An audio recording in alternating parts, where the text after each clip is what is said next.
Hey, welcome back. Welcome back. All right, lots going on. Carla Marino from carlasclosetswim.com joined us a little earlier. She's making masks that are stylish and safe. And Mindy Barnett just joined me talking about the state of dating and her great podcast, The Race for the Ring, which is a fun podcast. And I was on it last week, and she's going to be airing that tomorrow. So the name of that podcast was The Search for Mrs. Right.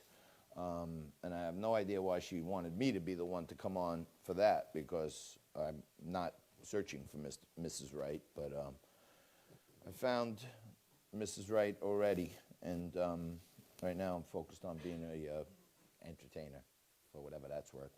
My great friend Zen Sams is going to join us in just a few minutes. Jennifer Bor-Cuevas is going to join us a little later here, an hour or two. But, you know, I mentioned it a little earlier, and I'm going to talk about this a couple times throughout hour two. Many people are not told, they're not educated, there's no awareness out there that there are two ways to make money in the market. One is to buy stocks and hope they go up, because all you're doing is hoping for the most part, okay? Buy, go up. You want it to go up. They call that going long. I'm long the stock. I bought stock. I want it to go up. The other way to make money that your broker will never tell you about is to go short. Short means I don't want to buy this stock. It's so terrible. I think the stock is overvalued, and I'm selling it here, and I'm going to buy it at a later date much lower. So short. And you know, most of my career has been around analyzing companies and trends and finding stocks that are good to short, and you can make money when they go down. I could tell you this, folks. You take more risk on these bets, which causes you to do more homework and research, okay? But when you've identified a few key factors, it's a lot easier to find an overvalued situation that's going down than it is to find an undervalued situation, which is going up. And you can email me at any time. My email address is popped up all during the show if you want to get some more information on short selling. But Disney is one. It's a publicly traded company. It trades on the New York Stock Exchange.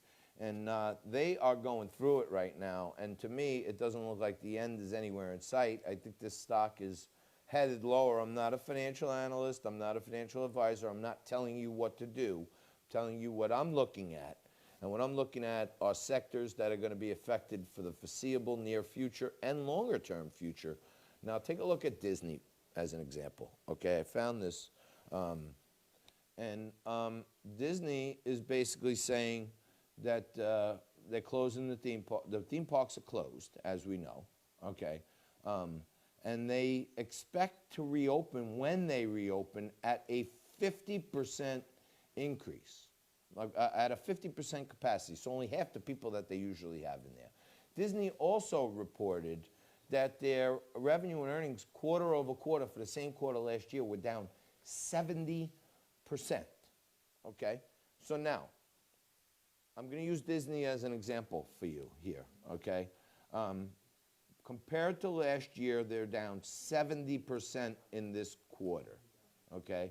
Going forward, even when they can reopen, they expect to be reopened at 50% capacity, so half the people that they usually got in there, okay?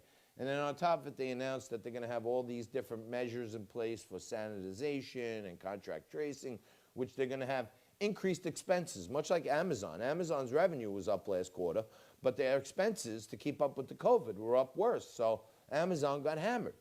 I'm telling you, I'm thinking Disney, many of the airlines are in for the same thing. Until the end of the year, you're never going to see Disney even be back at 100% capacity. So you look at their main driver of revenue, which is park attendance, the best they could do is half of what they did last year. And then include this quarter where they were down 70%.